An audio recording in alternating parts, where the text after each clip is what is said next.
दोस्तों सुजलोन एनर्जी की बात करें, स्टॉक के अंदर आज लोअर सर्किट लगा लेकिन वो लोअर सर्किट खुल गया। इसका मतलब ये है कि भले ही कितनी भी भारी बिकवाली आए, यहाँ पे स्टॉक बहुत मजबूत है। आज बड़े फंड हाउस ने जम के बिकवाली की है और सिर्फ सुजलोन में नहीं बल्कि जितने स्टॉक जो लगातार दौड़ रहे थे उन सब में आज बहुत भारी बिकवाली हुई है। यानी वो बड़े फंड हाउस जो लगातार निचले लेवल से खरीदारी कर रहे थे उन्होंने आज अपनी प्रॉफिट बुक कर ली है।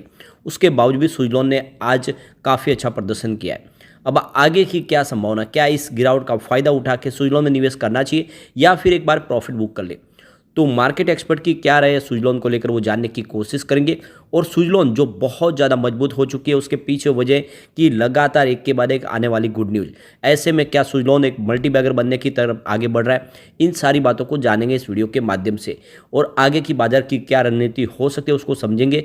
लेकिन फ्रेंड उससे पहले अगर आप पहली बार हमारे चैनल पे आए तो चैनल को सब्सक्राइब कर दीजिए, एक बेल आइकॉन दबा दीजिए ताकि जब भी नया वीडियो बने पहला नोटिफिकेशन आपको मिले। वीडियो पसंद आए तो लाइक से जरूर कीजिए। चलो फ्रेंड्स वीडियो स्टार्ट करते हैं। मैं हूँ आपका दोस्त SB दवे और हमारे अपने चैनल ऑनलाइन कमाई में आपका बहुत बहुत स्वागत है। सबसे पहले अगर हम बाजार की बात करें तो आज BSE सेंसेक्स 65,660 के स्तर पे क्लोजिंग दी है, जहां पे 133 पॉइंट की गिरावट थी, यानी 0.20% की गिरावट हुई है BSE सेंसेक्स में। वैसे शुरुआत बाजार में फ्लैट हुई थी, उसके बाद में गिरावट का माहौल बना, तो इंट्राडे में गिरावट भी हुई और देख सकते हो कि कुछ पॉजिटिव माहौल भी बना। यानी निचले लेवल से कुछ समय के लिए स्टॉक आपको थोड़ा से तेजी के साथ आगे बढ़ते हुए दिखाएंगे। लेकिन जैसे कि आज निफ्टी के बड़े इंडेक्स में कुछ दबाव था और दूसरी तरफ स्मॉल कैप में दबाव था। मिड कैप आज अच्छा किया है, मिड कैप में तेजी बनी है आज अगर हम निफ्टी एनर्जी की बात करें तो यहाँ पर भी गिरावट थी। 28,287 के स्तर पे 0.09% की गिरावट थी और ये गिरावट कम हुई यानी रिकवरी हुई है। अंत में आप देख सकते हो कि बाजार क्लोज होने के समय रिकवरी अच्छी हुई है।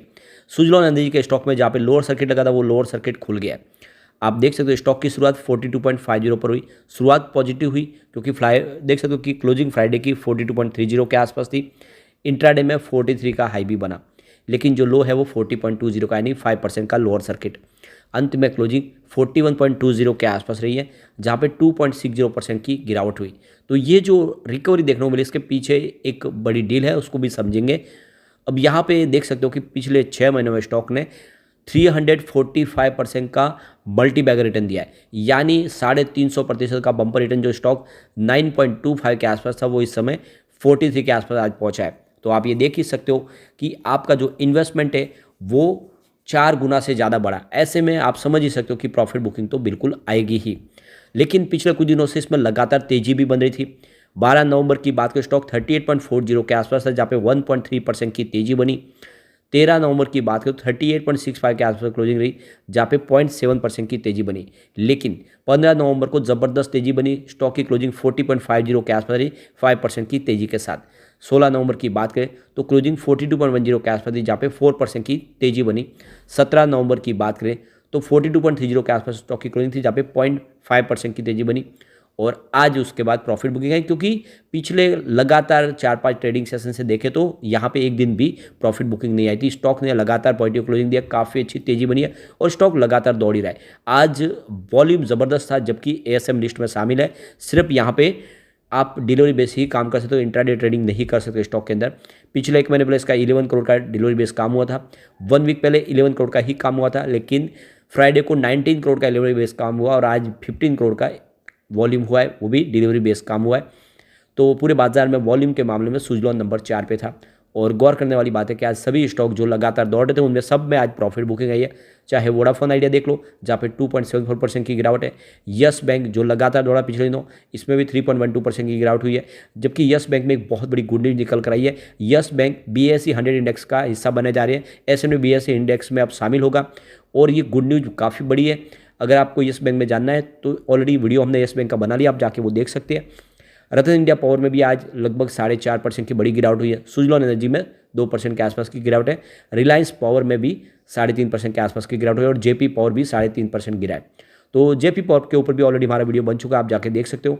तो कुल मिला के देख लो, वो जो स्टॉक जो पिछले दिनों लगातार दौड़ते तो वो बड़े फंड हाउस ने जिसने निचले लेवल से खरीदारी की, उनके पैसे बहुत कम समय में डबल हुए, उन्होंने अपनी आज प्रॉफिट बुकिंग की है। आप ये देख ही सकते हो कि 6.95 52 का लो है, लेकिन जो हाई है वो 44 का है। वैसे आज इसने 43 भी बना दिया हाई में, तो कोई बड़ी गिरावट तो अभी फिलहाल नहीं हुई। सुजलॉन एनर्जी का स्टॉक का जो तेज़ी से बढ़ने की वजह से जो मार्केट कैप है वो 51,151 करोड़ तक पहुंच गया है। 50,000 करोड़ के मार्केट कैप को इसने क्रॉस किया है। और आप देख सकते हो कि इसके लिए जो सबसे बड़ी गुड न्यूज़ है कि स्टॉक आप देखें तो आने वाले समय में AMFI लिस्ट में शामिल हो जाएगा। म्यूचुअल फंड की जो लिस्ट है उसमें मिड कैप कैटेगरी में आ जाने वाला है, यानी जनवरी से अगर आप देखें तो MFI लिस्ट में ये मिड कैप्स में शामिल होगी कंपनी, जो इसमें इस समय स्मॉल कैप में शामिल है। इसके अलावा जो मॉर्गन स्टैनली का ग्लोबल इंडेक्स है MSCI इंडेक्स, उसमें इसको जगह दे दी गई है। 15 नवंबर से ये उस इंडेक्स का हिस्सा बना है। तो आप समझ सकते हो कि इससे क्या होगा कि आने वाले समय में जो ग्लोबल इंडेक्स फंड को देके जो निवेश करने वाले बहुत सारे FI होते हैं वो यहाँ पे सुजलॉन में अब निवेश करेंगे। इससे आने वाले इसमें सुजलॉन में बहुत सारा इन्वेस्टमेंट नया आएगा। ये सुजलॉन के लिए काफ़ी अच्छी बात है। अब आप ये देख सकते हो कि फिलहाल स्टॉक अगर आप देखें तो इस समय ओवरबॉट जोन में दिखाई देगा, क्योंकि तेज़ी से स्टॉक बढ़ा है। फिलहाल 5 day, 10 day, 20 day, 50 day, 100 day और 200 मूविंग एवरेज से ये ऊपर आपको ट्रेड करता हुआ दिखाई देगा। अब यहाँ पे देख सकते हो कि स्टॉक बॉक्स के डेरिवेटिव टेक्निकल एनालिस्ट अवधूत बग्गर के हिसाब से देखें तो स्टॉन एक बार अगर आप ये 40 के लेवल को सस्टेन करने की जरूरत है। अगर इस लेवल पे बना रहा है तो फिर आने वाले समय एक शानदार तेजी की संभावना बनेगी और 42 के ऊपर अपसाइड में ये 50 का टारगेट दिखा सकता है। लेकिन ये 40 के ऊपर बना रहना चाहिए, जो अभी भी बना हुआ है। 40 के नीचे चला गया तो फिर आने वाले समय में इसका जो 32 का सपोर्ट दिख रहा है, यानी इसमें आप देख लो कि तेज गिरावट भी हो सकती है अगर ये 40 के नीचे चला गया तो ये आपको खास ध्यान रखना है। एक बार इसको 40 के सपोर्ट के साथ आप बने रह सकते हैं तो 50 का टारगेट देखने को मिल सकता है। प्रभुदास लीलाधर की तरफ से भी यहाँ पे देखें तो इसमें जो अभी इस समय सपोर्ट बना हुआ वो 38 का। इस सपोर्ट के ऊपर जब तक स्टॉक रहेगा आने वाले समय पॉजिटिव माहौल बनेगा। और आप देख सकते कि 48 का इसका एक नज़दीक का टारगेट देखने को मिल सकता है। एक बार इसने 48 को क्रॉस किया तो फिर 52 और 54 के लेवल भी देखने को मिल सकते हैं। अगर स्टॉक नीचे की तरफ जाए तो 34 के नीचे जाए तो उस लेवल पे आपको एक इसमें से प्रॉफिट बुक कर लेनी चाहिए, क्योंकि फिर गिरावट का माहौल बनेगा। तो आप समझ सकते हो कि एक तरह से देखें तो अभी स्टॉक 40 के ऊपर है, उसमें इतनी डरने की बात नहीं है। और जिस तरह से के बारे गुड न्यूज़ आ रही है उस हिसाब से उस स्टॉक के नीचे जाने की संभावना काफ़ी कम है और आज ये साबित भी हुआ है। टिप्स टू ट्रेड के AR रामचंद्रन के हिसाब से जो नेक्स्ट रजिस्ट्रेशन है 46.60 का है और 40.50 का इसका सपोर्ट है और उस सपोर्ट के ऊपर आज क्लोज हुआ है। एंजल वन के ओशो कृष्णन का कहना है कि स्टॉक काफ़ी मजबूत लगा ही लग रहा है और आप देख सकते हो कि स्टॉप लॉस आपको 39.50 का इसमें लगा लेना चाहिए और आगे इसके जो टारगेट है वो 45 और 46 के देखने को मिल सकते हैं। और उस टारगेट को टच करने के बाद आप देख दो इनमें जो आगे जो नेक्स्ट टारगेट होंगे वो 48-50 के रह सकते हैं। तो कुल मिला के 50 तक जाने की संभावना बनी हुई है। सबसे बड़ी बात है कि प्रमोटर ने अपने सारे गिरवी शेयरों को छुड़ा लिया है। इस समय 0 प्लेज है शेयर, ये बहुत बड़ी बात है। सितंबर में ये आप देख सकते हो कमाल किया कंपनी की तरफ से मैनेजमेंट ने। इसके अलावा देखें तो सारा कर्ज भी चुका दिया गया। इस समय 600 करोड़ सरप्लस कैश फ्लो है उनके पास। अब चलते कुछ बड़ी डील की तरफ, जिसकी वजह से यहाँ पे आज गिरावट का माहौल बना। तो आप देख दो कि सुबह 9:17 पर 48.80 की प्राइस है, 42.80 की प्राइस से 12,41,000 शेयरों की बिकवाली हुई। फिर 9:28 पर 41.90 की प्राइस से 13,63,000 शेयरों की एक बिकवाली और हुई। उसके बाद 9:49 पर 41.25 की प्राइस से 11 लाख शेयरों की प्रॉफिट बुकिंग हुई। और उसके बाद 9:50 पर 41.20 की प्राइस से 18,09,000 शेयरों की एक प्रॉफिट बुकिंग और हुई। उसके बाद 10 बजे 41 की प्राइस से 13,13,000 शेयरों की एक प्रॉफिट बुकिंग और हुई।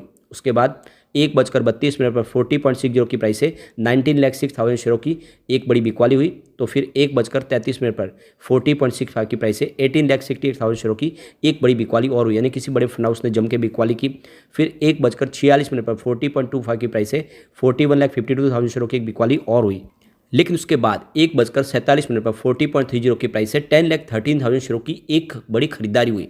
और ये पहली खरीदारी है पूरे दिन में जहां पे आपको बड़े फंड हाउस के किसी की खरीदारी दिखाई देगी। उससे पहले सारी बिकवाली थी और अब आप देख सकते हो कि उसका असर ये देखने को मिला कि स्टॉक ने बाउंस बैक दिया। लोअर सर्किट से सर्किट खुला और जो गिरावट है वो लगभग आधी पे आके रुकी, यानी 2% की गिरावट हुई। ये सबूत है कि आने वाले समय में सुजलॉन में फिर से शानदार तेजी बन सकती है, लेकिन आने वाले समय में प्रॉफिट बुकिंग भी आ सकती है। ऐसे में जो short term mid term investor है उनको अच्छा प्रॉफिट मिल रहा है तो वो प्रॉफिट बुक कर सकते हैं। अगर आप पूरा प्रॉफिट नहीं बुक करना चाहते तो कम से कम अपना इन्वेस्टमेंट निकाल सकते हैं, जो प्रॉफिट है उसको रहने दें। आने वाले समय वो प्रॉफिट से फिर से आपको तेजी की संभावना बन सकती है। लेकिन जो लॉन्ग टर्म इन्वेस्टर है उनको बने रहना चाहिए, भले ही थोड़ी सी गिरावट हो उसके बाद में स्टॉक फिर से दौड़ेगा, क्योंकि इतना मजबूत हो चुका है कि आने वाले समय ये 3 डिजिट में जाने को बिल्कुल तैयार है और काफ़ी तेज़ी से स्टॉक बढ़ेगा। क्योंकि आने वाले समय सरकार की तरफ से जो एक के बाद एक अनाउंसमेंट हो रही है, जिस तरह से विंड एनर्जी सेक्टर को सपोर्ट दिया जा रहा है, ये स्टॉक वाकई में बड़ा मल्टीबैगर बनने को तैयार है। लेकिन फ्रेंड, कोई भी इन्वेस्टमेंट करने से पहले अपने फाइनेंशियल एडवाइजर के बारे में ले ले या अपना खुद का रिसर्च करें, क्योंकि मैंने वीडियो आपके एजुकेशनल पर्पज़ के लिए ही बनाया। वीडियो पसंद आए तो लाइक से जो कीजिए और चैनल को सब्सक्राइब कर दीजिए। Thank you friend.